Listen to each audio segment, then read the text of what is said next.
Welcome to Paws, Parks and Provisions, where we chat about parks, paw-friendly camps and hikes, and what's needed for our trips. I'm Dublin, and I'm here with Chester. Thanks, Dublin. Let's get the show started. Dublin, the dog is limping, the campground office is closed, and the only veterinary clinic I saved is 3 hours behind us. Which is exactly why we make the plan before the tire leaves the driveway. Take a breath. Keep the dog still. Secure the rig, and find the next professional call. Welcome to Paws, Parks and Provisions, the ultimate roadmap for adventuring across the US with your dogs. I'm Dublin, and I'm here with my grandson Chester. And I am Chester, Director of Perimeter Security, Emergency Jerky Relations, and Locating Suspicious Squirrels.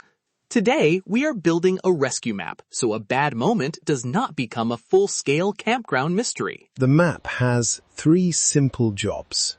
Prepare before departure, assess what is happening without guessing, and communicate clearly when you call a veterinarian or emergency veterinary clinic. This is preparation, not diagnosis. If your dog is in distress or you are worried, call a professional and follow that guidance. Assess without guessing. Say more. Because my first instinct is to search the internet, read 14 alarming possibilities, and ask the dog whether they identify more with sprain or mysterious toxin. Your first job is observation. What happened? When did it begin? And is it getting better, worse, or staying the same? Notice breathing, alertness, movement, and anything the dog may have eaten, touched, or encountered. You do not have to name the condition to report the change. So I am a witness, not a tiny fur-covered physician. Exactly. Before a trip, save your regular veterinarian, the nearest emergency clinic along the route, and a backup clinic in the next reachable town. Check hours, phone numbers, urgent care policies, and whether they accept walk-ins. Also save the campground host, park contact, and a local animal control or wildlife number when appropriate. Put the contacts under a name you can find while holding a leash and wearing one glove. Dog Help Now is excellent. Veterinary Resources Final 2 is a cry for help in itself. Keep a paper copy too.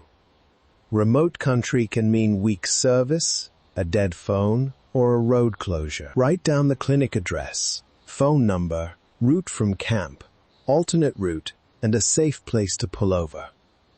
Check the map, Chester. Yes, because the map does not automatically appear when I bark at the dashboard. Wait, add the gate code if there is one, and enough fuel to reach the backup clinic. Good catch. The route is part of the emergency plan. If a dog is weak, painful, dizzy, or frightened, use a carrier, secure harness, or properly placed blanket, rather than letting them move freely around the RV. We are not improvising a dramatic parking lot escape. Rather than letting me freestyle a blanket sled through traffic. Understood. Secure the rig, secure the dog, then move with a plan. Now let's inspect what should be reachable. Start with records, vaccination information, medication names and doses, allergies, your veterinarian's details, a recent photo, and the dog's normal weight and behavior. Keep prescribed medications in their original labeled containers. Vaccination record? Yes. Gauze, gloves, towel, waste bags, thermometer, if our veterinarian has shown us how to use it. Yes. And add a leash, backup leash, secure harness, water, collapsible bowl, and something familiar to help your dog settle. Keep the kit compact and reachable, not buried beneath folding chairs and the emergency marshmallow architecture. I object. That architecture is load-bearing. Also, 3 cans of emergency sardines? Not medical supplies. Morale supplies. Fine, I will label them separately. And the kit gets a quarterly inspection. Replace expired items, update medications and contacts, and confirm the flashlight still works. One boundary matters more than the size of the kit. Do not give human medication, induce vomiting, force food or water, or apply a treatment you have not been directed to use by a veterinarian. Supplies support safe handling and transport. They do not replace professional advice. So the official policy is not apply mystery ointment and hope for synergy on the trail? My paws are standing down. While we're talking about a reachable kit, the pet first aid kit featured in today's show notes is one example of the format to look for. Clear labels, durable packaging, room for records and prescribed medications and supplies you understand are more important than having the biggest bag. I field tested the organization, the towel compartment, and the snack adjacent storage. My buying criteria are simple. Can I find the gauze in the dark? Can the case survive an RV floor? And does it leave room for Dublin's sensible paperwork? That is the right test. Choose equipment that fits your dog and your travel style, and verify any product claims before buying. A kit should make a veterinary call easier, not persuade you to delay one. The part that can save the most time is knowing when a strange moment has become urgent. Trouble breathing, collapse, uncontrolled bleeding, severe weakness, suspected poisoning, heat illness, seizures, or a sudden major behavior change mean call immediately while preparing for professional care. Right. And I want to correct one possible overreaction from my earlier logistics lecture. Not every unusual symptom automatically means racing to an emergency clinic. A mild or familiar issue may call for prompt advice from your regular veterinarian.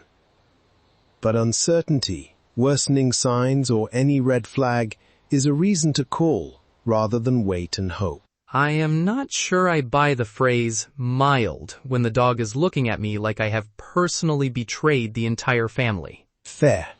We cannot judge severity from a facial expression, and that is why the call matters. Wildlife bites, stings, unknown substances, heat exposure, and possible poisoning deserve professional guidance, even if the dog seems tough. Do not induce vomiting unless a veterinarian specifically instructs you. And during the drive, no loose paws on the steering wheel, no heroic lap deployment, and no opening the RV door without a leash plan.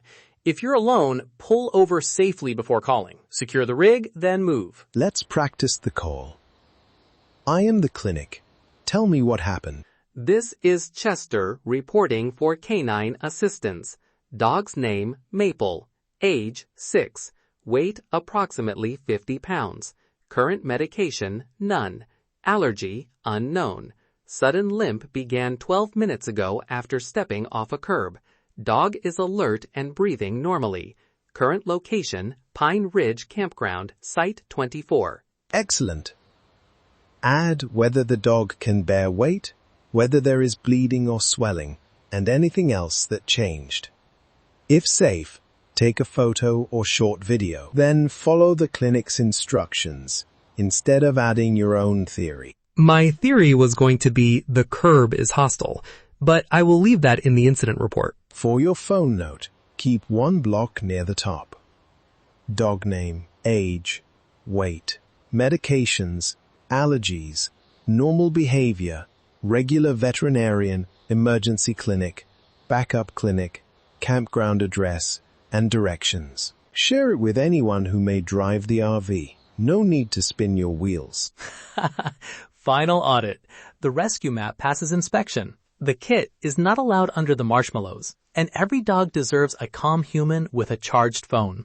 Follow Paws, Parks, and Provisions on social media. Save this episode for your next travel day and send us your road-tested preparation tips. That wraps up another field-tested breakdown.